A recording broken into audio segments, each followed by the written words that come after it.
আসসালামুআলাইকুম রহমতুল্লাহি ওয়া বারাকাতুহু নাহমাদুহু ওয়া সাল্লি আলা রাসূলিল কারীম আউযু বিল্লাহি মিনাশ শাইতানির রাজিম বিসমিল্লাহির রহমানির রহিম বাবু কাউলিন নবী সাল্লাল্লাহু আলাইহি ওয়াসাল্লাম মান ইসতাহতাআ মিন কুমুল বাআ ফাল ইয়াতাসাওয়া আস লিআন্নাহু আগাসসু লিল বাসারি ওয়া আহসানু লিল ফারজি ওয়া হাল ইয়াতাসাওয়াজু মান লা আরাআবালাহু ফিন নিকাহ। আজকের বক্তব্যের বিষয় হলো বিয়ে। আমি হাদিসটি তেলাওয়াত করেছি সহিহ বুখারী ৫ম খণ্ড পর্ব ৬৭ অধ্যায় ২ রাসূলুল্লাহ সাল্লাল্লাহু আলাইহি ওয়াসাল্লামের বাণী, তোমাদের মধ্যে যাদের বিয়ে এর সামর্থ্য আছে সে যেন বিয়ে করে, কেননা বিয়ে তার দৃষ্টিকে নিচু রাখে। বিয়ে তার দৃষ্টিকে কি রাখে? চোখের যে একটা দৃষ্টি সেটা কি নিচু রাখবে, নিচু রাখতে সাহায্য করবে এবং তার লজ্জাস্থান রক্ষা করবে। বিয়ে দুটি জিনিস রক্ষা করবে এবং যার প্রয়োজন নেই সে বিয়ে করবে কিনা এই সম্পর্কে সহিহ বুখারী ৫ম খণ্ড হাদিস নম্বর হচ্ছে ৫০৬৫।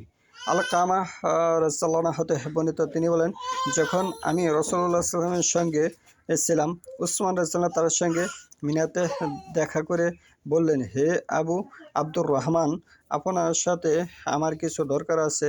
অতঃপর তারা দুজনে এক পাশে গেলেন এবং তারপর উসমান রাদিয়াল্লাহু বললেন, হে আবু আব্দুর রহমান, আমি কি আপনার সঙ্গে এমন একটি কুমারী মেয়ের বিয়ে দিব যে আপনাকে আপনার অতীত কালকে স্মরণ করিয়ে দেবে?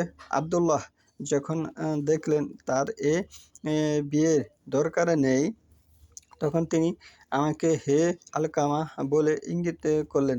আমি তার কাছে গিয়ে বলতে শুনলাম, আপনি আমাকে এ কথা বলেছেন। এ ব্যাপারে রাসূলুল্লাহ সাল্লাল্লাহু আলাইহি ওয়াসাল্লাম আমাদেরকে বলেছেন, হে যুবকের দল, তোমাদের মধ্যে যে বিয়ের সামর্থ্য রাখে সে যেন বিয়ে করে, এবং যে বিয়ের সামর্থ্য রাখে না সে যেন সিয়াম পালন করে, কেননা সিয়াম যৌবন ক্ষমতাকে দমন করে।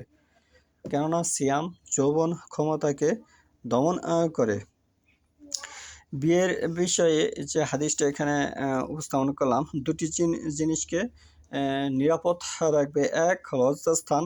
দুই, চোখের দৃষ্টি। তাহলে যার বিয়ে করার সামর্থ্য আছে তার বিয়ে করতে হবে, এ হাদিস থেকে রাসূলুল্লাহ সাল্লাল্লাহু আলাইহি ওয়াসাল্লাম আদেশ দিয়েছেন। এবং যার বিয়ে করার সামর্থ্য নেই সে সিয়াম পালন করবে, এ হাদিস থেকে নিষেধ, বিরত থাকার কথা এসেছে। বিয়ের বিষয়ে বিরত থাকার কথা এই হাদিস থেকে স্পষ্টভাবে বোঝা যাচ্ছে। হাদিস নাম্বার হচ্ছে সহিহ বুখারী ৫ম খণ্ড ৫০৬৫।